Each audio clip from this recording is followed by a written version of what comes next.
இன்று அரசியல் பேசிக் கொண்டிருக்கும் பல பேருக்கு தெரியாத ஒரு விஷயம் என்னன்னா, திமுக திராவிட முன்னேற்ற கழகம் கட்சினா என்ன?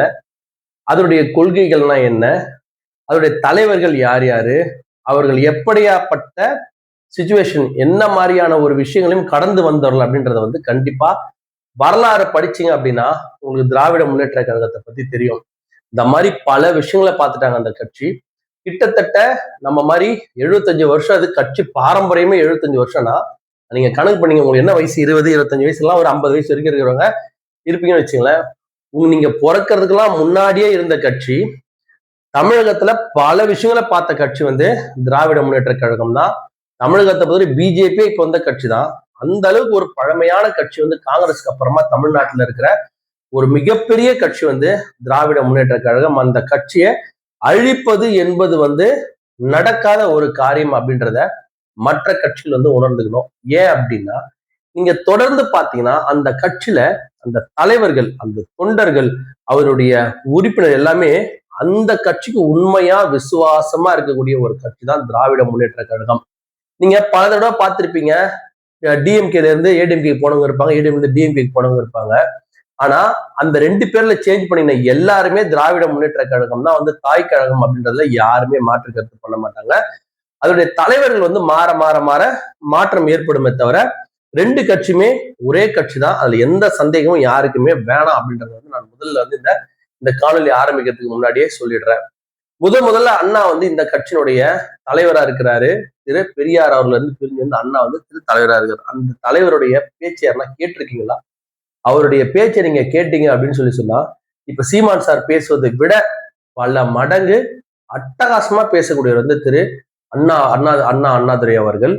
அவருக்கு சற்றும் குறையாமல் பேசக்கூடியது திரு கலைஞர் அவர்கள். அப்ப இருந்த திமுக இருந்த எல்லாருமே அந்த அளவுக்கு பேசி பேசி பேசி தன் ரத்தத்துல யாரோ ஒரு தொண்டனா திமுகவுல போயிட்டானா தன் ரத்தத்துல பாய்ச்சிருவாங்க.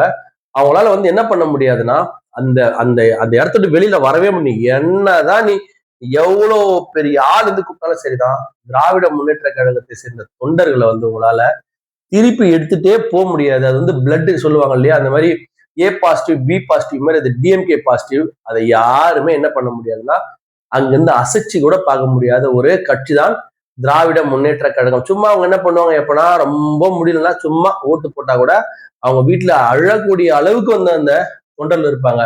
அந்த அளவுக்கு இருக்கிற திராவிட முன்னேற்ற கழகத்தோட அந்த அடிப்படையே அந்த உறுப்பினர்கள் அவங்க வேலை செய்வாங்க பாருங்க.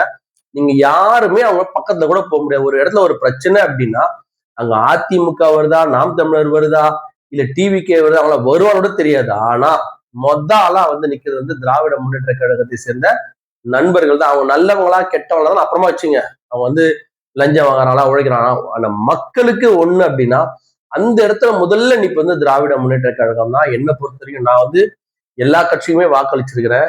நான் அதிமுக அம்மா இருக்கிற அதிமுக கட்சி இன்னைக்குமே நான் திமுக வாக்களிச்சான்னு வெளில சொல்ல விரும்பல. ஆனா திரு மு க ஸ்டாலின், இன்றைய தலைவர் திரு மு க ஸ்டாலின் அவர்களுடைய இன்றைக்கு தமிழ்நாட்டை பொறுத்த வரைக்கும் அவரை மாதிரியான ஒரு ஸ்ட்ராங்கான லீடர் இன்னைக்கு இருக்கிற தமிழ்நாடு சிச்சுவேஷன்ல யாருமே கிடையாது. ஸ்டாலின் அவர்கள், எடப்பாடி பழனிசாமி அவர்கள், திரு சீமான் அவர்கள், திரு விஜய், இந்த 4 பேர்ல கம்பேர் பண்ணோம் அப்படின்னு சொன்னா ஸ்டாலின் சார் மக்களுக்கு ஏத்த மாதிரியும் மத்தவங்களுக்கு ஏத்த மாதிரியும் கொஞ்சம் அப்படி வளைஞ்சு கொடுத்து ஒரு தன் கொண்ட கொள்கையில எது தமிழ்நாட்டுக்கு தேவை. சில குறைபாடுகள் கண்டிப்பா எல்லா ஆட்சியிலுமே இருக்கும், நம்ம அதை இல்லைன்னு சொல்ல விரும்பல, கண்டிப்பா இருக்கும். அந்த வகையில எந்த வகையில இருந்தாலுமே திரு ஸ்டாலின் அவர்கள் இதே கலைஞர் சார் இருந்தாலோ, புரட்சிலை அம்மா இருந்திருந்தாலோ கண்டிப்பா விஜய் சார் இந்நேரம் கண்டிப்பா ஜெயில இருந்திருப்பாரு. ஒரு முறையாவது ஜெயில போடாம விட்டுருக்க மாட்டாங்க. அந்த நேரத்துல கூட தன்னுடைய பொறுமையில சாதித்தவர் திரு ஸ்டாலின் அவர்கள் அந்த மாதிரி மக்களுக்கு திரண்டு அந்த விஷயத்த சொல்றேன். அவர்கிட்ட உண்மையா நம்ம பல பேர் சொல்ற மாதிரி போதை பழக்கம் ரொம்ப அதிகமாயிடுச்சு. அது அவரை கூட நான் குறை சொல்ல விரும்பல. மத்திய அரசும் அதுல இன்வால்வ் ஆகுது. வெளி மாநிலம் இருந்தா அது உள்ள வருது. அவங்க எதையோ தடுக்கிற மாதிரி நினைச்சு அவங்க கண்டிப்பா தடுக்கலாம். ஒரு சமீபத்துல கூட பாத்தீங்கன்னா ஒரு அதானியினுடைய ஒரு அதானியுடைய அந்த துறைமுகம் தான் பல நடிகர்கள் மாட்டினாங்க. ஒரு 4-5 வருஷத்துக்கு முன்னாடி இந்த நியூஸ் கேள்விப்பட்டிருப்பீங்க.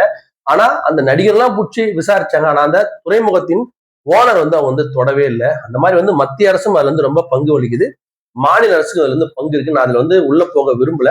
எல்லா ஆட்சியிலுமே குறைகள் இருக்கதான் செய்யும். அந்த மக்கள் பார்த்து எது சரி எது தப்புன்னு பண்ண போறாங்க. ஆனா நம்ம போட போற இந்த காணொலி என்ன சொல்ல போகுதுன்னா, திமுகவுக்கு மகிழ்ச்சியை தருமா இந்த தேர்தல் அப்படின்றத நம்ம சொல்ல போற இந்த டாபிக். அந்த விஷயத்துல திராவிட முன்னேற்ற கழகத்தை நான் இந்த காணொலி ஆரம்பிக்கிறது முதல்ல சொல்லிடுறேன், யாருமே அண்டர் எஸ்டிமேட் பண்ணாதீங்க.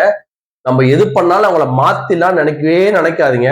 அது இல்லாத ஒரு கட்சி தமிழ்நாட்டுல இருக்குன்னா அது திராவிட முன்னேற்ற கழகம் தான். தலைவர்களுக்கு பஞ்சமே இல்லாத ஒரு கட்சி எதுன்னா திராவிட முன்னேற்ற கழகம் தான். இன்னைக்கு பஞ்சருக்கு நீ நினைப்பீங்க, ஆனா அடுத்த ஆள் அவங்க உருவாக்கிக்கிட்டே இருப்பாங்க. நம்ம தெரியுமே, அண்ணாக்கு அப்புறமா 3 பேர் வந்து ரொம்ப கடுமையான போட்டி இருந்தது. நெடுஞ்செழியன் சாரம் போட்டி இருந்தது, கலைஞர் சாரம் போட்டி இருந்தது, எம்ஜிஆர் சார். ஆனா புரட்சியாளர் எம்ஜிஆருடைய கலைஞர் பக்கம் நம்ம அவர் நின்றதுனால, கருணாநிதி சார் பக்கம் நின்றதுனால, கருணாநிதி சார் தன்னுடைய வாழ்க்கையில பெரும் பகுதி இந்த மக்களுக்காக, தமிழக மக்களுக்காக நல்லதும் பண்ணியிருக்காரு, கெட்டதும் பண்ணியிருக்கிறாரு. நான் எந்த கட்சியும் உயர்த்தி பேசலாம்.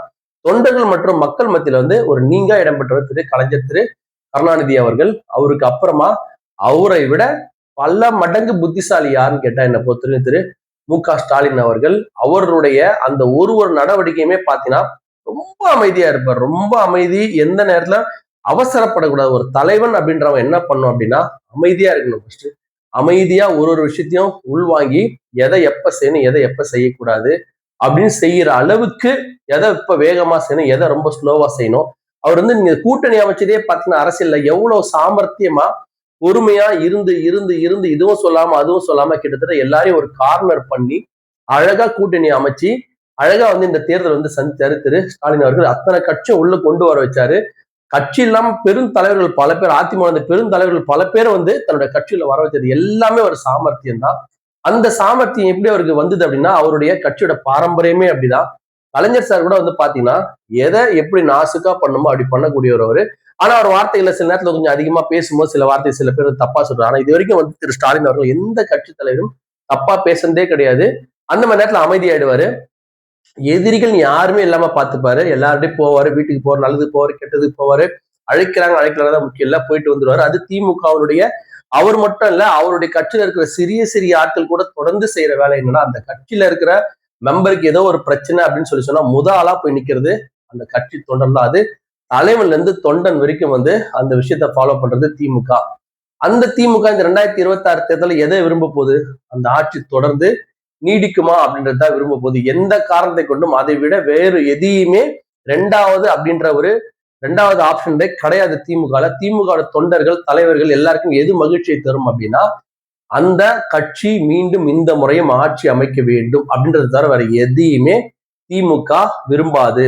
அது இந்த தேர்தலில் நடக்குமானா இது வரைக்கும் வந்த விஷயங்கள், இது வரைக்கும் வந்த கருத்து கணிப்புகள், இதுவரை வந்த மக்கள் எல்லாமே பாத்தீங்கன்னு சொன்னா சென்னை சுற்றியுள்ள மாவட்டங்களை தவிர மற்ற மாவட்டங்களில் திமுக அதிமுக கடுமையான போட்டி இருந்தா கூட கண்டிப்பா திமுக வெல்லும் அப்படின்னா பல எக்ஸிட் போல், பல முந்தைய கருத்து கணிப்பு, பிந்தைய கருத்து கணிப்பு, மக்களுடைய பேச்சு எல்லாமே சொல்றதுனால நிச்சயமா வந்து இந்த முறை வந்து வென்று அவர்கள் வந்து ஒரு சந்தோஷத்தை இந்த தேர்தல் கொடுக்கும் அப்படின்னு சொல்லி நம்ம வாழ்த்தலாம். அதை தவிர வேற எது வந்தாலுமே வந்து திராவிட முன்னேற்ற கழகத்தால் ஏத்துக்க முடியாது. இருந்தாலும் அந்த கட்சி அவ்வாறு எதாவது நடந்தா கூட அதை சமாளிச்சு மீண்டும் எழுந்து வரக்கூடிய அளவுக்கு ஒரு மிகப்பெரிய பலம் வாய்ந்த கட்சியாக திமுக இருக்கிறது. முக்கியமாக அதனுடைய முதல்வர் திரு ஸ்டாலின் அவர்கள் வந்து எனக்கு வந்து இந்த ஒரு விஷயத்துல தமிழ்நாட்டுல இன்னைக்கு தமிழ்நாட்டுக்கு ஒரு பிரச்சனை அப்படின்னு சொல்லி சொன்னா நம்ம ரொம்ப பியூரா நம்பலாம் அப்படின்னு சொல்லி சொன்னா அது நம்ம திரு ஸ்டாலின் அவர்கள் தான் நம்ப முடியும். அதை தவிர வேற யாரையுமே நம்ம நம்ப வேண்டிய அவசியம் இருக்காது. அது வந்து அவருடைய கனிம வள கொள்கையில் எனக்கு உடன்பாடு கிடையாது, போதைப் பொருள் உடன்பாடே கிடையாது, பல சட்டம் ஒழுங்கு உடன்பாடு இல்லை, குடும்ப அரசியல் எனக்கு உடன்பாடு இல்லை, ரொம்ப விஷயம் உடன்பாடு இல்லைன்னா கூட இந்த ஒரு விஷயத்துல வந்து திரு ஸ்டாலின் அவர்களை விட்டா இன்னைக்கு அந்த பெரிய தலைவர்ல வேறு ஒரு ஆள் கிடையாது. அந்த வகையில் திரு ஸ்டாலின் அவர்கள் நிச்சயமாக இந்த முறை தேர்தலில் வென்று மீண்டும் முதலமைச்சர் ஆவார் என்று அவருடைய கட்சி நிர்ணயிக்கும் அந்த நல்லது நடக்க நான் வாழ்த்துகிறேன்.